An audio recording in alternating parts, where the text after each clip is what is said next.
They I'd are like to out hear there. your opinion on how YouTube kind of warps things. So for me, I feel like some of the people that are full-time YouTubers, they're constantly mining for material that isn't always there. Yeah. And instead of doing like, say, historically my thing is Dan Slott. So it's like, say Dan Slott says something ridiculous once every, like something worthy of a video once every 3 months or even 2 months or once a month. In my mind, I'd be like, okay, if you want to approach this the right way, when Dan says something that like it's to the level where you have to say something about it, then you do it. But I feel like over time there are these people that are like, we need a video every day. Yeah. So we will take something that Dan Slott says or whomever or Heather Antos that normally you would just roll your eyes and just be like, what a doofus. But then they blow it up into the biggest, this is emblematic of all SJWs. And so then your quote unquote side begins to look just as ridiculous as the other side because you're constantly looking for reasons to be outrageously outraged. Which is what brought on this conversation with Jay pointing out the fact that it seems right now that you have Comicsgate and the social justice, the woke, whatever you want to call them, and they have become two sides of the same coin. And the big losers are the readers because they're not caring about the books they're putting out on either side. Or at least CG is either not putting out their books or they're not as good as they should be. And on the woke side, they only care about the message. They only care about the identity politics of it. And what ends up happening is, for the most part, the reader, the people that we used to be about, they're forgotten. It's we're in the middle. We are, to a certain extent, a group of people who will always give Marvel and DC or Iconic Comics, or I don't know what Ethan's all caps. We will always give money because we are the collectors. We are the readers. We love. I got it on the title of the thing. We love comics, and we're going to be there. And it seems like it's the reader has been taken advantage because of it. What you mentioned also, I had, like I said, my channel is very much like that, and we came up with the term chasing ghosts. It was during the Punisher TV show when there was a female cop and everybody was saying the show was woke because there was a female cop who knew what she was doing. And I was like, wait a second, there's actually female cops who know what they're doing. This isn't woke. It's not woke to have a woman in a show. But that happens. I found myself doing it a couple of times as well. You hear one word. It's like Batman, the Robert Pattinson movie. There's one line about privilege, and back in the day, I might see that and say, "Oh, well, Batman's woke," even though it was like one line out of 3 hours. Yeah, that's my take. That's my take on once again chasing ghosts. I think if you get into that way too much, you will be looking for it everywhere. And unfortunately, it affects your ability to enjoy the good. Because as soon as you see one line, as soon as you see something going in a certain direction, or maybe She-Hulk saves Captain America, well, that book's woke. That's just an SJW writer right there. And that can happen to you when you have a channel where every day you have to find some sort of woke or social justice warrior content to happened to me. talk about. You're absolutely right. That happened to me as a fan. I started seeing it everywhere. So yeah, even when I wasn't. And it will sincerely affect. It will infect you and affect how you look at media from there on in. I'd invited Dominic and RDV in as well. I'm going to make sure that we do not talk over each other. I'm appreciating Jay keeping back. Let me talk to Doug here, who was there at the beginning. As a matter of fact, a lot of people, because you were talking to Dan Slott long before YouTube, are considered the original comic skater. Yeah, that's speaking about erased and things like that. Yeah, there are some clips that I still have of individuals saying that sort of thing, who would probably deny it today. But I don't know. To me, I just think it's one of those things where, like we were talking about, the readers over time realized that the writing wasn't what it used to be.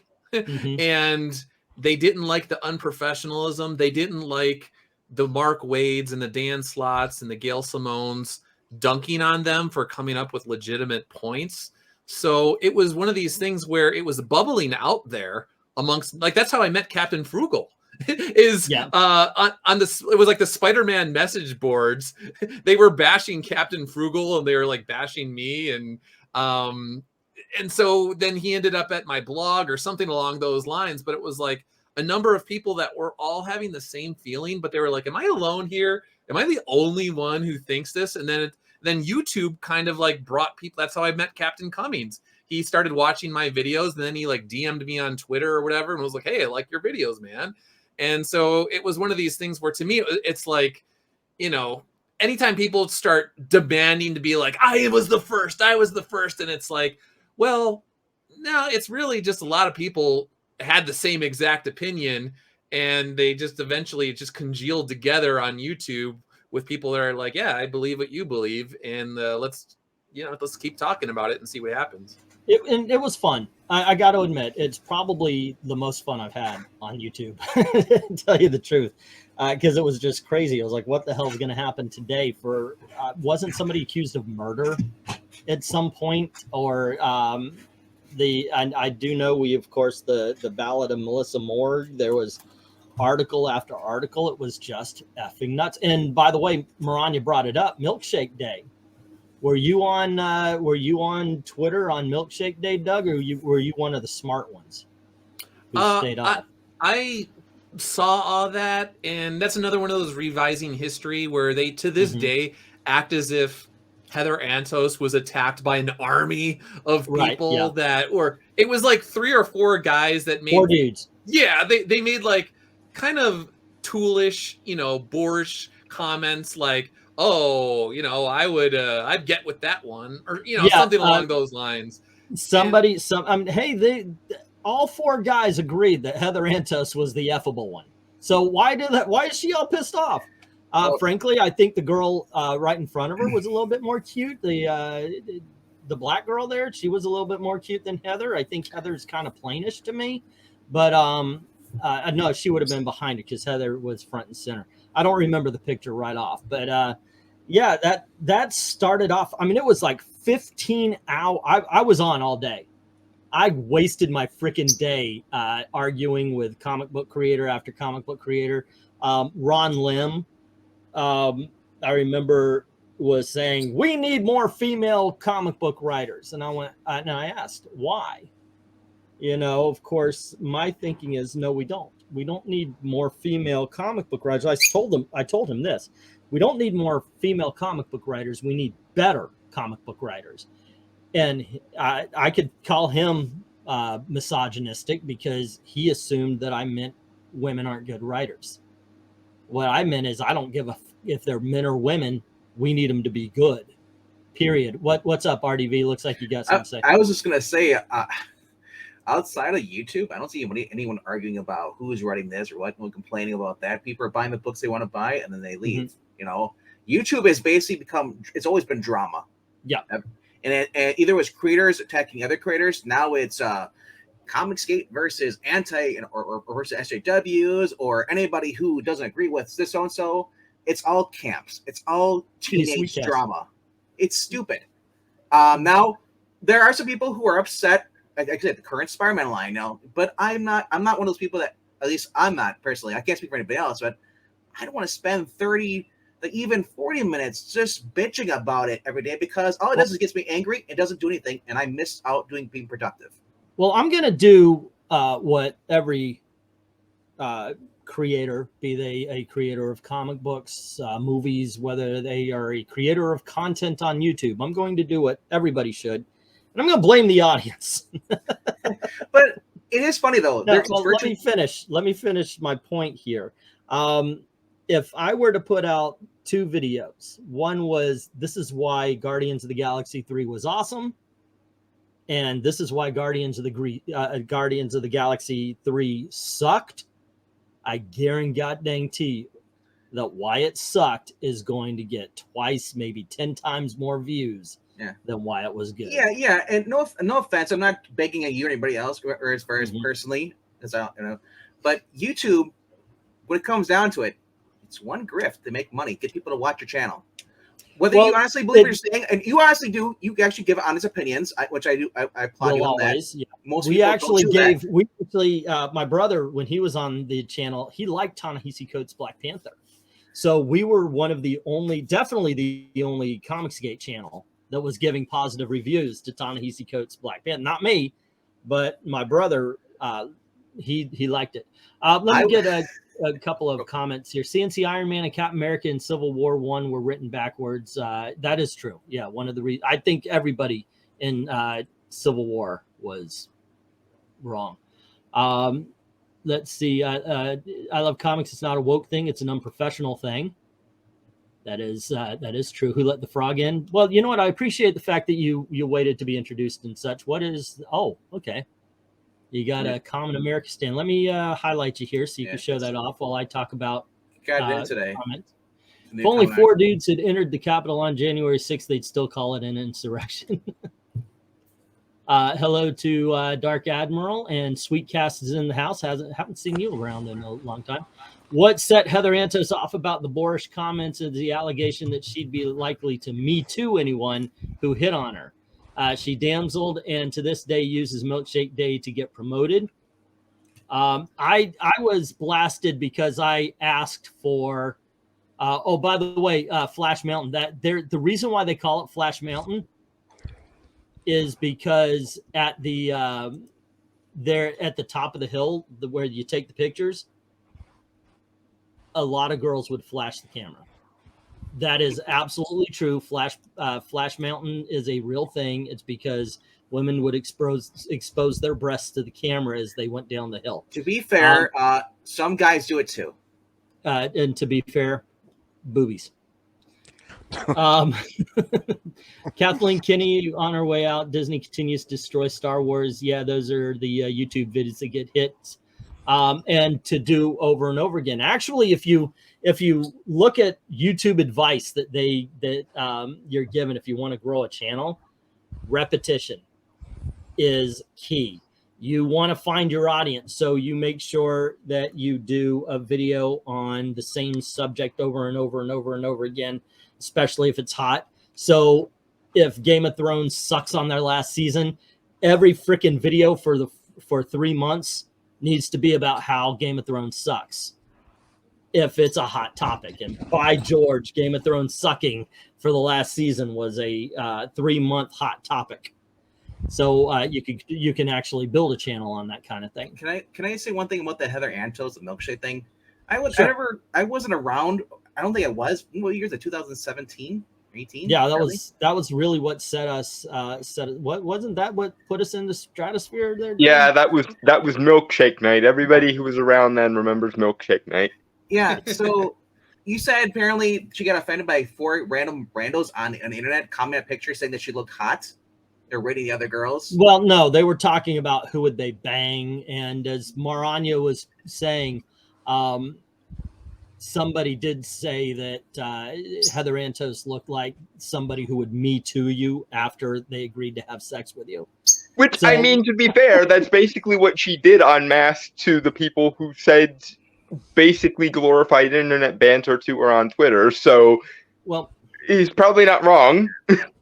Like, all I did was to get people to attack me. All I did was like, what are you talking about? Where's the evidence? I've been looking. I've looked on her page. I've looked on their page. Where it actually wasn't even on her page. Nobody did anything. What they did was they what do you call it when you quote tweeted? Quote tweeted. Yeah, they quote tweeted it, and on their own pages were having this conversation. I don't know how it got as big as it did. Well, my But- point was bringing it up is that today's age, as far as with internet and social media, anything can be faked.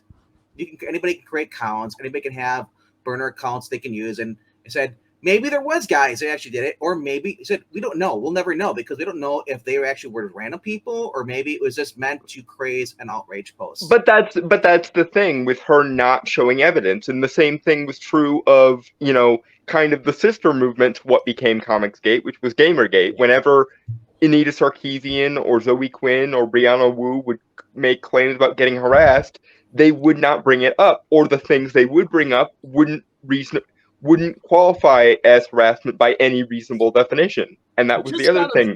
I want to ask the chat a question, just out of curiosity. How many OG CG do we have here?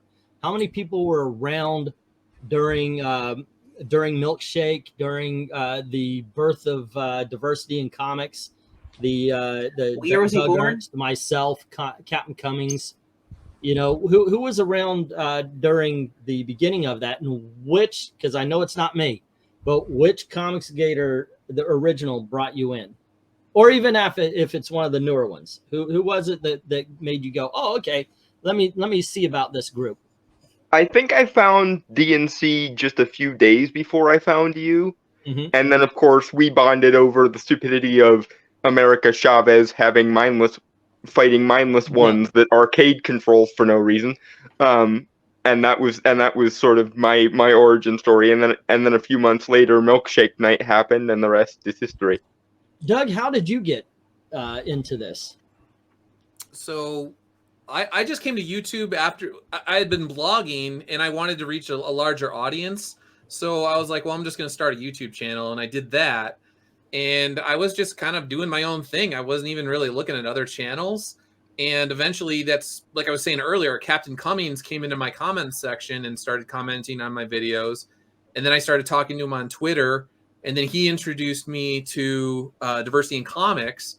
And that's, I don't know exactly the exact timeline, but then eventually we ended up getting into the DM room with you and me and Captain Cummings and Richard. But I know before that, then Captain Cummings was saying he literally was setting up Richard's YouTube channel. Like he was the one who said, so that's why I used to get like really mad when these new waves of people were coming in and some of them would be disrespectful to Captain Cummings. Like, and they would say stuff like, who are you? And then I always wanted to be like, oh, the guy that set up Richard's YouTube channel. If you actually were, if you were around as long as you said you've been around, you would actually know that. But then it was like, if I did that, then I would be accused of, you know, causing problems or whatever. Well, but you it just did off. though. Yeah. I considered you guys basically the four horsemen: Cummings, DNC, Englentine, and then you, Doug. Basically, I mean Cummings would be death.